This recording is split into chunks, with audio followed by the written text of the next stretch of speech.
Hello students, welcome to this video where I'm going to talk about the transform functions of secant and cosecant. Okay, so we have seen this before. If you are totally new to graphing the trig graphs, please watch my first two videos based on sine and cosine functions. I have dealt with the parent graphs and transform graphs in two separate videos. So please make sure to go to the playlist for pre-calculus. So here right now we are dealing with cosecant and secant transform functions. So if you see this, we have already dealt with this before. So y equals a cosecant b times x minus h plus k. This is a normal general format we always used to get the transform functions. Normally there are many different how should I say, different interpretations of this. People usually use A, B, C, and D, but in our school we have been following H and K all through Algebra 2. So we're continuing with that tradition. So the normal transformation function for any graph, sorry, it went to the initial page. So, okay, let me place the cursor here. So there you go. So y equals a times function of b times, you could say capital B also, not a problem, x minus h plus k, where a, b, h and k actually have their own significant places here in this any transform function. A gives the for this trig functions, A gives the amplitude, it gives the amplitude, B gives the time period, how much time period we can see for a certain function, and x minus h is the phase shift. This is the phase shift, and k is if it is shifting upward or downward.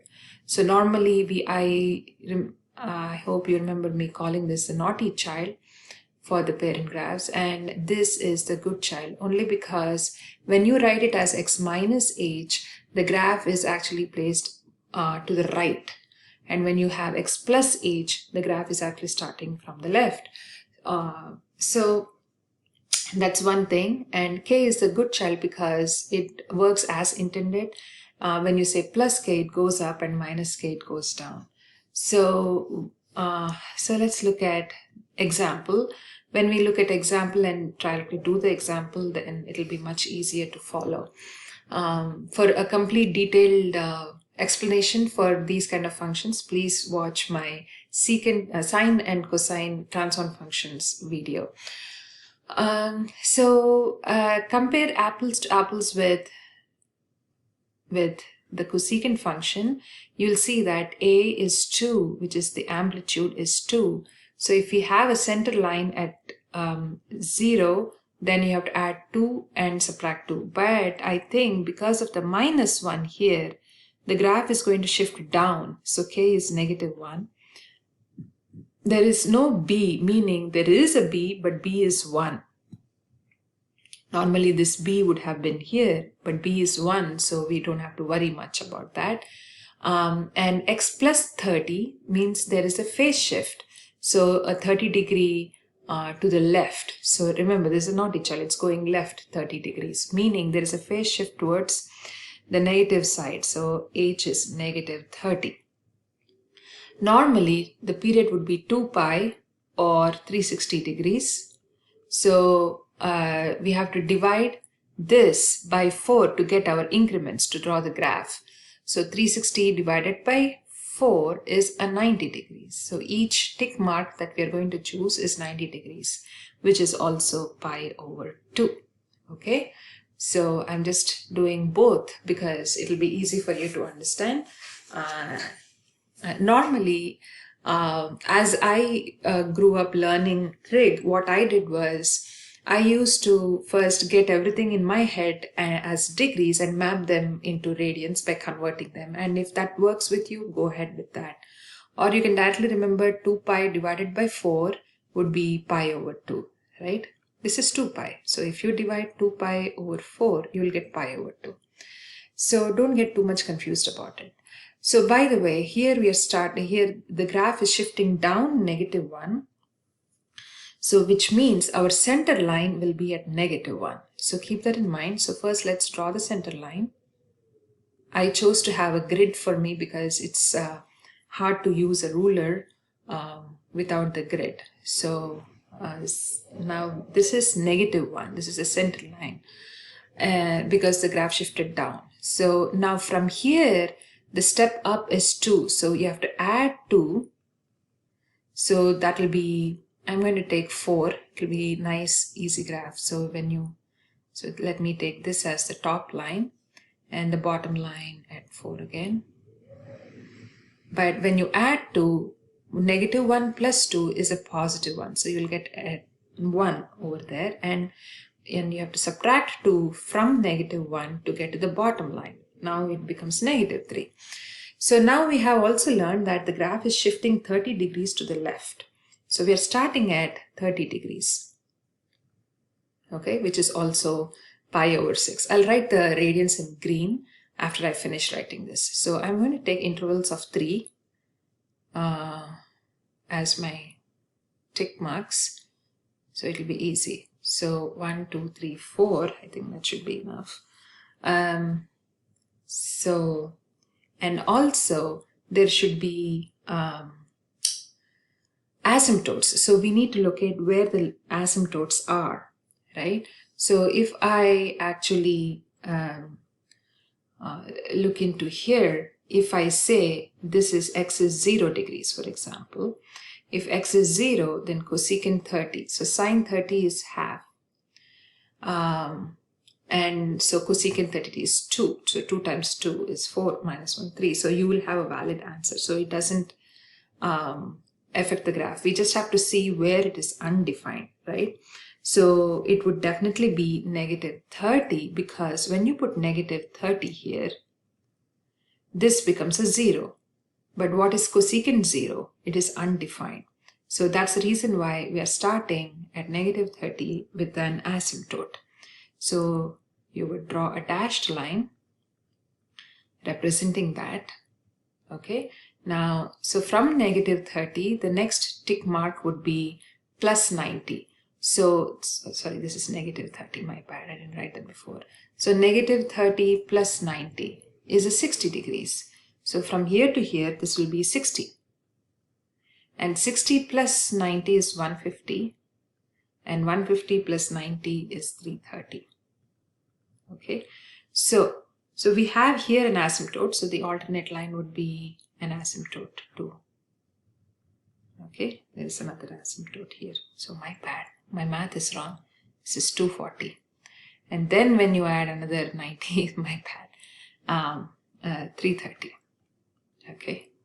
So you will have another asymptote here, which we really don't have to draw because we are drawing only one full cycle. It's just for reference to show you full completed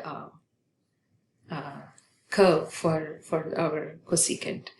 Normally, our sine would have been this way. I'm just going to draw that. It would happen this way. So we are not going to do that, but we're going to draw the green for our cosecant. So it's going to be right and over here. So this is our cosecant graph, and also I told you I will convert this into radians. So 30 degrees is pi/6. 60 degrees is pi/3. So this is a positive. Okay, and the multiple of that, and so on and so forth. Okay, so 150 is 5 pi/6. 240 is 4 pi/3. And 330 is 11 pi/6. Okay, so that's it. This is the graph, and we are done. So let's move on. Let's move on to next question. I would want to take, so these are the steps you could follow through. I just did what I was talking about. So let's do one secant graph, and the rest you can do as your own practice. So let's look at this secant graph this time. Again, compare this apples to apples with y equals a times secant bu times x minus h. This is the whole angle plus k. Okay, so looks like a is 3 here and b is a half. That's an interesting number there.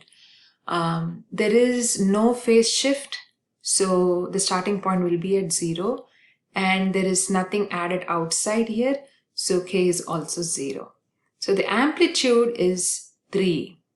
Okay, we have b as half, so the period would be 360, which is the regular 360 is the time period of the original parent graph, but we have to divide this by half, which means this is going to be 720 degrees.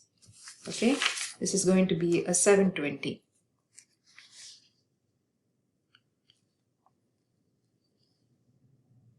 Okay, so now we know that to get the tick mark width, meaning the increments, you would further divide this 720 into 4 sections. So 720 divided by 4 happens to be 180 degrees, right? Which is also pi radians.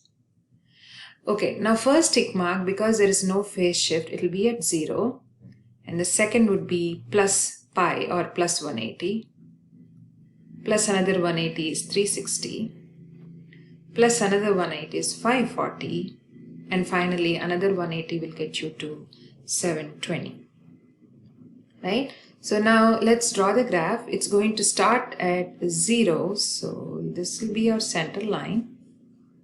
And let's take 3 units up and 3 units down. All right. So this is a 0. You're adding the amplitude plus 3 to get to a 3. You're subtracting the amplitude to get to negative 3 at the bottom. And this happens to be starting at the origin. So we're good to go.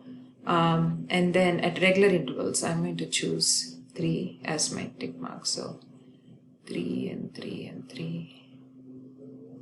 1 extra. Okay, so this is 0, as I told you. Let me write here again. So this will be 180 and 360 and 540 and 720. Okay, I'll write in red for radians, but we need to figure out the asymptotes. So here, normally, if you actually put in 180 here, 180 would be, half of 180 would be 90, but cosine 90 is a 0, so this will be undefined. So meaning the asymptote will be here, and every alternate tick mark will be the asymptote. So I don't have to draw the third one. So we are completing this full cycle here. Normally our cosine graph would happen this way, right? So now I'm going to take a different color, and let me finish 0, pi, this is 2 pi, 3 pi, and 4 pi. Okay, so our secant graph here would be